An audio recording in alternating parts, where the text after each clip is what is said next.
자, 김영철 통일전선부장이 이제 방남하고 돌아갔는데요. 이 여진이 좀 계속 이어지고 있는 것 같습니다.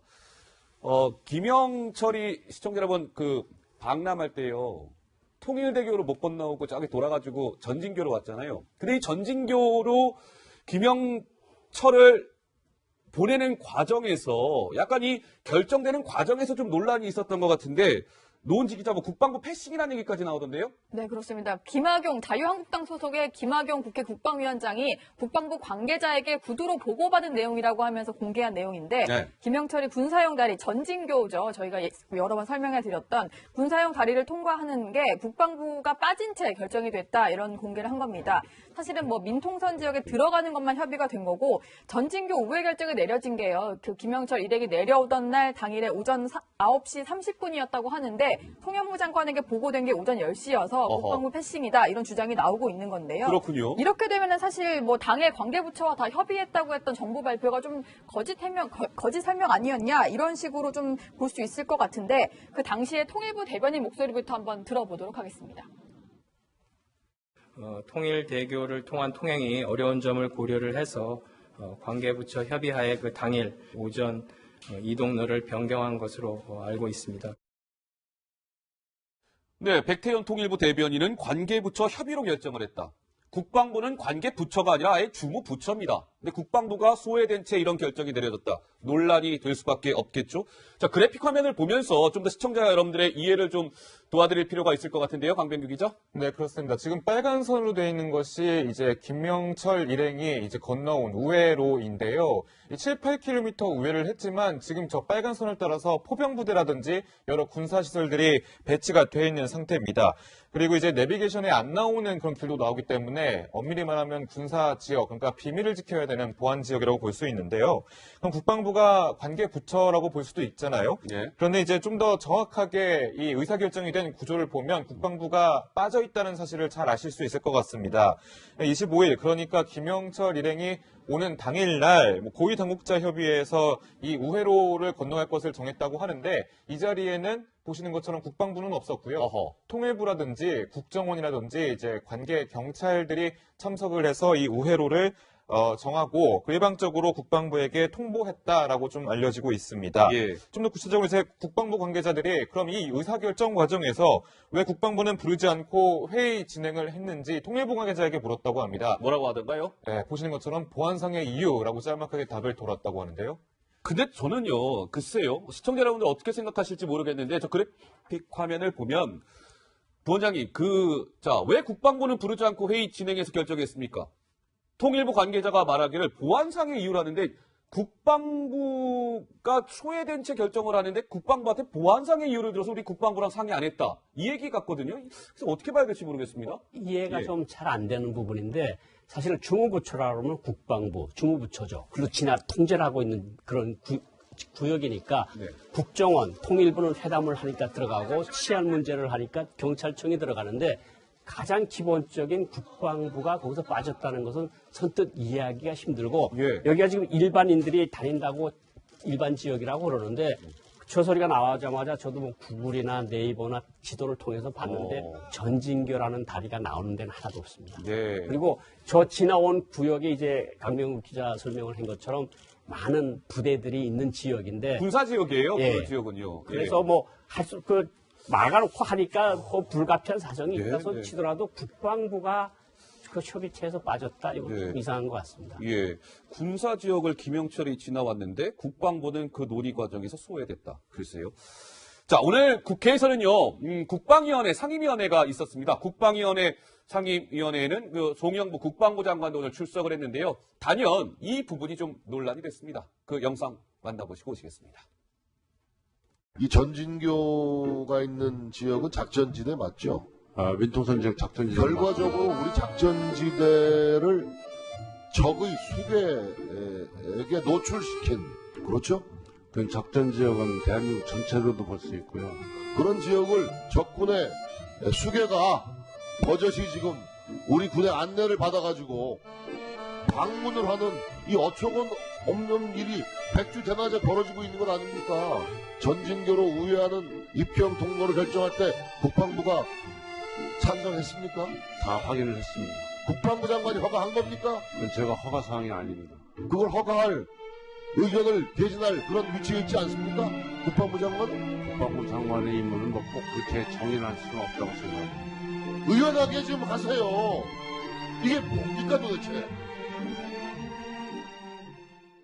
정진석 한국당 의원이 화가 많이 난 것 같아요, 노은지 기자. 네, 그렇습니다. 사실은 한국당 입장에서는 이번에 여러 번 이제 김영철의 방남을 저지하기 위해서 현장에 많이 나갔었는데요. 사실 두 번이나 좀 허탕을 치는 그런 면이 있습니다. 뭐 이렇게 제목을 붙여볼 수 있을 것 같아요. 뛰는 한국당 위에 나는 국정원이 있었다라고 볼 수 있을 것 같은데 23일 이제 김영철 일행이 방남하기 하루 전날에 통일대교로 넘어올 것이었기 때문에 경의선 육로잖아요. 그래서 통일대교 밤샘 점거를 했습니다. 그런데 이제 한국당이 저렇게 막아서고 있으니까 전진교로 우회를 한 거고요. 그리고 돌아갈 때도 그렇다면 이제 우리가 통일대교와 전진교 두 곳에 나눠서 좀 길을 막아보자라고 했는데 통일대교에서 역주행을 해서 돌아가는 이런 장면이 연출이 되면서 결국 한국당이 이제 뭔가 좀 막아보려고 했지만 번번이 좀 실패한 이런 장면이 연출이 됐었죠. 알겠습니다. 자, 급기야 자유한국당이 지금 김영철 방남과 관련해서 굉장히 이제 비난의 목소리를 높이고 있는데요. 급기야 오늘 이런 목소리까지 나왔습니다. 듣고 오시죠. 김영철을 천안함 핵심의 주범으로 법정에 세울 수 없다면 군사기밀보호법 위반, 도로교통법 위반으로라도 법정에 불러 세워야 할 것이며 온갖 논란을 무릅쓰고 김영철을 데려왔으면 아무 말 대잔치라도 한마디는 하고 가야 되는 거 아닙니까? 네. 급기야 이제 어제죠? 김영철이 이제 다시 북한으로 돌아갈 때 통일대교에 한국당 의원들이 있으니까 이게 역주행으로 갔거든요. 그러니까 역주행했다고 지금 도로교통법 위반 아니냐 이런 목소리까지 나왔는데 어떻게 보십니까, 권 의원님? 그러니까 올 때는 예. 아마 자유한국당에서 군사작전 지역 다리를 건너오리라는 것은 아마 상상도 못했을 것 같고요. 예. 그리고 갈 때는 저렇게 한쪽만 막으면 다른 쪽으로 가리라고 생각을 지금 못했어요. 저렇게 역주행하고 있는 그렇죠. 모습이 그러니까 있죠. 예. 저거는 자유한국당에서 약간 좀 미스를 한 것 같습니다. 그런데 또 도로교통법의 위반으로 그거는 좀 말이 좀 넘어가는 것 같고 예, 일단은 저는 그렇게 생각합니다. 갈 때까지 막으면 그럼 붙잡아서 우리가 뭘 할 건데 가서 조사를 할 겁니까? 김영철을 데려다가 그거는 조금 좀 말이 안 되는 것 같고 예. 갈 때는 약간 테러를 열어준 느낌이 있는 거 아니냐 이런 생각이 들긴 합니다. 예. 그러니까 김영철 노동당 부위원장 겸 대남 정책을 총괄하는 통일전선부장 아니겠습니까? 근데 이 김영철 시청자 여러분들은 김영철 영상 보시면서 인상이 좀 어떻다고 생각하셨어요? 김영철에 대해서. 뒷얘기가 전해졌다면서요? 예, 그렇습니다. 김영철 하면은 저희도 소개해드렸지만 2014년 남북 군사회담에도 참석을 한 적이 있었고 우리나라와 관련된 회담에 여러 차례 참석한 적이 있었잖아요. 그때 같이 마주 앉았던 우리 정부 고위 당국자가 한 말이 있었는데 네. 한 IQ는 150 정도면 될 것 오, 같아요. 아이크가 150이나. 예, 실제 측정하는 것은 아니었겠지만 그만큼 능수능란한 뜻이겠죠. 예. 특히 아까 노은지 기자도 잠깐 설명했지만 종이 한 장 들고 회담에 참석할 만큼 상당히 머리가 좋은 것 같다라고 할 만큼 이제 평가를 좀 듣고 있는데요. 예. 근데 김영철이 회담 때, 그러니까 회담은 아니고 2008년에 이제 개성공단에 가서 우리 측 기업가들에게 얘기를 했던 부분도 상당히 다시 회자가 되고 있습니다. 뭐라고 했습니까? 이제 우리나라의 이산이라는 드라마 있잖아요. 오. 사극이었는데 당시에 이제 이서진, 그러니까 이산 역할을 맡은, 임금 역할을 맡은 이 대사를 읊으면서 얘기를 한 겁니다. 예. 무릇 임금이 배라면 백성은 물이다라는 대사를 인용을 한 건데 이 뜻이 민심이 흔들리면 배는 뒤집힌다는 뜻이에요. 근데 그때 당시 어떤 상황이었냐면 이명박 정부가 개성공단 인원을 축소를 결정을 했던 거거든요. 그만큼 이 이명박 정부의 그런 결정이 좀 잘못됐다는 것을 우회적으로 비판하기 위해서 예. 이런 인용을 했다 이런 내용도 회자가 되고 있더라고요. 근데 부원장이 김영철이 정부 고위 당국자가 그 사람 머리 상당히 좋습니다. 아이크 한 150 정도 될 거예요. 실제로 저렇게 똘똘합니까? 저 사람이 와서 이제 민심 예. 배 소리 하고 했는데 아마 김정은한테 해야 될 소리를 하지 않았나 이런 생각이 들고요. 민심이 흔들리면 이제 그 나라가 뒤집힌다는 소리 그런 건데 80년대, 90년대, 2000년대 초까지 만났던 사람들은 정말 임기응변적이고 총기가 있고 똑똑하고 논리에 박다. 예. 그래서 그래서 김일성이도 칭찬한 거 아니겠습니까? 남한 투쟁을 너무 잘하니까 저 사람을 내가 이름까지 지어주겠다 할 정도로 저렇게 인기 있는 사람이었는데, 예. 근데 최근에 와서는 나이도 이제 73살이나 먹고 그러다니까 총기가 이전보다 못하다는 평가는 있습니다. 그렇군요. 예. 자, 이제 김영철이 2박 3일 동안 방남을 했는데 숙소가 저 광장동에 있는 워커힐 호텔이었잖아요, 시청자 여러분. 그런데 이 워커힐 호텔과 관련해서도 계속 논란이 이어지고 있는 것 같은데 왜 그렇습니까? 그 묵었던 그 숙소의 그런 값 때문에 좀 논란이 되는 것 같습니다. 이제 김영철이 묵은 그 관련 호텔 관계자에 따르면요. 네. 첫째 날은 이제 에스톤하우스라고 초호화 백원에서 지냈고, 네. 둘째 날은 17층 스위트룸, 최고층 스위트룸에서 지냈다라는 얘기를 한 건데요. 네. 근데 이제 어떤 숙소인지 좀 자세히 좀 설명을 해드릴게요. 아, 이렇게 되는군요. 예, 예. 에스톤하우스 첫날 보냈다는 그 에스톤하우스는 하루 지내는데 1,800만 원이 드는데 경력 15년에서 20년 이상 되는 상당히 베테랑 그런 집사가 따라 붙어서 특별 관리를 한다고 합니다. 그리고 그 다음날 지낸 17층 스위트룸은 뭐 110만 원, 그리고 많게는 700만 원인데 아무래도 700만 원짜리에서 지낸 것으로 좀 추정이 되고 알려지고 있습니다. 네, 그 네. 역시 관련 그 전담 집사가 좀 붙어서 같이 특별 관리에 들어간다고 합니다. 그만큼 상당히 초호화 숙소이기 때문에 이런 과잉 대접 아니냐라는 얘기가 나오고 있는 겁니다. 그러니까 뭐 정확한 제가 액수는 말씀드릴 수 없으나 김영철 방남 워커힐 호텔에 2박 3일 동안 아마 숙박비로만 수억 원 정도가 지출이 될 것으로 보입니다. 그죠? 왜냐하면 이제 17층에 방 하나만 빌리는 게 아니라 전층을 다 빌리고 이제 이런 식이기 때문에 그런 것이죠. 자, 근데 지금 이 숙소 얘기 나왔으니까 이 워커힐 호텔 17층 있잖아요. 좀 전에 그 강병규 기자가 설명한 거기가 과거에 유명 인사가 한번 왔다 간 적이 있다는데 그 주인공이 누굽니까? 네, 1999년에 그 유명 팝 가수죠. 마이클 잭슨이 내한 공연을 그래요? 위해서 방한을 한 적이 있었는데 그때 예. 묵었던 숙소가 바로 김영철 일행이 오. 사용했다는 워커힐 17층입니다. 그 당시에도요, 사실 좀 엄청난 경호 인력이 이제 붙어서 마이클 잭슨을 경호를 했었는데 네. 전용 엘리베이터가 따로 있다고 해요. 17층으로만 가는 전용 엘리베이터가 있어서 이걸 타고 곧바로 스위트룸으로 향했다고 하고요. 네. 경호 인력 또한 70명 정도가 이제 다 같이 이동을 하는 그런 장관이 연출이 됐는데 뭐 거의 마이클 잭슨급 경호였다 이렇게 보시면 될 것 같습니다. 알겠습니다.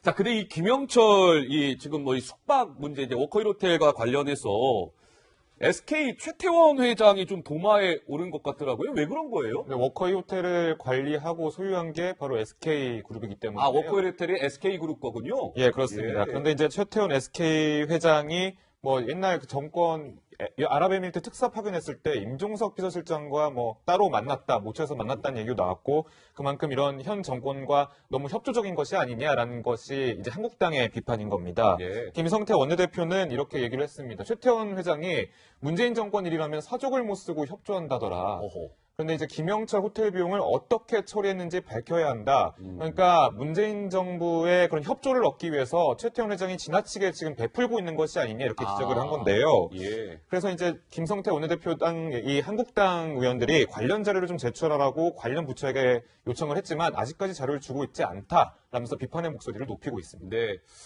자, 이제 돌이켜보면 시청자 여러분, 김영남 왔었죠. 김영남하고 같이 온 인물, 김정은의 여동생, 김여정이 있었죠. 그리고 이제 최근에 김영철까지. 뭐 사실 이제 김트리오다 뭐 이렇게 표현해도 될 것 같은데요. 김영남, 김여정, 김영철. 이렇게 이 세 명을 어떻게 보면 이제 약간의 시차를 두고 보낸 거잖아요. 북한 김정은이 그 깊은 뜻이 있다면서요, 부원장님? 곧 말씀에 대답을 하기 전에 제가 한 가지 더 덧붙이고 싶은 거는 예. 이제 호화 대접 논란이 있는 거 아닙니까? 예. 그런데 저는 잘 먹이고 잘 보여주고 하는 데는 저는 크게 문제가 없다고 생각합니다. 북한을 변화시키고 비핵화를 하는데 그만한 돈을 못 쓰겠습니까? 다만 와 있는 2박 3일 동안에 우리나라의 외교안보수장, 그러니까 뭐 안보실장, 통일부장관, 국정원장 그렇게 많은 사람들이 가서 만난 거는 분명히 좀 문제가 있다. 그러니까 2박 동안에 앉아있으면서 우리나라의 외교안보수장들 다 만난 거 아닙니까? 네, 네. 외국의 특사 같은 거를 가보신 적이 없으시죠? 나가면요, 예. 이틀 동안에 저렇게 많은 고위급 간부들을 만나기가 힘듭니다. 실질적으로. 저는 거기에 문제가 더 있다고 생각을 하고, 예. 거기에서 만약에 내용이 잘 제대로 진행돼서 비핵화 소리가 나왔다 그러면 그것도 문제 삼지 않고 그것도 잘 넘어갈 수 있는데, 만약 그런 이야기가 없다면 좀 문제가 될 것 같고요. 예. 이제 본질적인 질문에 답변을 드리면, 예. 올해 이제 김여정이 왔고, 예. 김영남이 왔고, 김영철이 왔는데, 저는 뭐 제가 알고 듣고 하는 소식으로 인하면 예. 북한에서 지금 군대에서도 배급을 제대로 못 주고 국가보위성에서도 월급을 제대로 못 주고 예. 쌀도 배급도 못 줘서 탈북자들한테 지금 이용을 해서 쌀을 보내라고 해서 탈북자들이 북한전 보위성에 쌀을 보내고 있는 거 아닙니까? 네. 그러니까 지금 북한에서 돈이 제대로 돌고 있지는 않다. 그러니까 북한이 처하고 있는 상황이 녹록치 않으니까 네.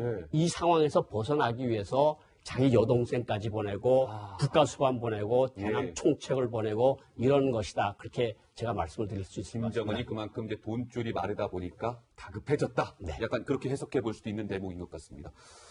이번에 김영철 2박 3일 동안 방남했을 때요. 지금 알려지기로는 천안함 이 세 글자가 안 나온 것으로 알려지고 있죠. 김영철은 누구죠? 천안함 폭침의 지금 주범으로 알려져 있는 인물 아니겠습니까? 근데 천안함 얘기가 안 나왔다. 이 부분도 좀 생각해 볼 대목인데 이런 와중에 천안함 음모론이 또 좀 올라오고 있는 것 같습니다. 노은지 기자가 이 천안함 음모론 그 실체가 뭔지 좀 큰 화면을 통해서 설명해 볼까요? 네. 사실은 김영철이 이제 왔다 갔을 뿐인데 우리 안에 남남 갈등만 좀 확산되고 있다 이렇게 볼 수 있을 것 같은데요. 제가 정리를 한번 해봤습니다. 다시 퍼지는 천안함 괴담 이렇게 제목을 붙여봤는데요. 어제도 소개를 해드렸지만 청와대 국민청원 게시판에는 이런 글이 올라왔습니다. 천안함 폭침이 아니라 침몰사고라고 지칭을 하고요. 침몰사고 진상규명을 재조사를 좀 해야 된다. 이런 글에 지금 5만 명 가까이가 서명을 한 그런 상태입니다. 그런데 이제 보수 진영 쪽에서는요. 계속 이렇게 천안함 폭침 관련된 것들을 정치 이슈화를 하면서 뭔가 다시 정치 쟁점화가 되는 그런 분위기다라고 볼 수가 있을 텐데요. 일단은 천안함 괴담과 관련된 댓글을 조금 더 준비를 해봤습니다. 이런 글들이 좀 있더라고요. 이명박 정부에서 조사를 했기 때문에 그 결과를 믿을 수가 없다. 북한의 소행으로 결과가 발표는 됐지만 북한 소행 아니라는 증거까지 나왔다. 그리고 천안함 장병들은 단지 경계를 실패했던 폐잔병일 뿐이다. 이런 댓글들까지 나오고 있는 그런 상황입니다. 보수 진영에서는 여기에 맞불을 놓기 위해서 여러 가지 목소리들을 내고 있는데요. 화면을 보시겠습니다. 지금 왼쪽에 보시는 건 이명박 전 대통령인데 지난 26일에 이렇게 천안함 기념관을 찾았던 모습입니다. 천안함 폭집을 국빈 대접하는 것에 대해서 너무나 부끄럽다 이런 글까지 올렸었고요. 그리고 한국당 의원들은 아시다시피 이렇게 장외투쟁에 직접 나서기도 했었죠. 저희가 한번 좀 준비를 해봤습니다. 일단은 이제 한국당 같은 경우에는 당 차원의 동영상까지 만들어서 천안함 폭침 관련 사건을 좀 정치 쟁점화하는 분위기인데요. 그 영상을 준비했거든요. 함께 만나보시죠.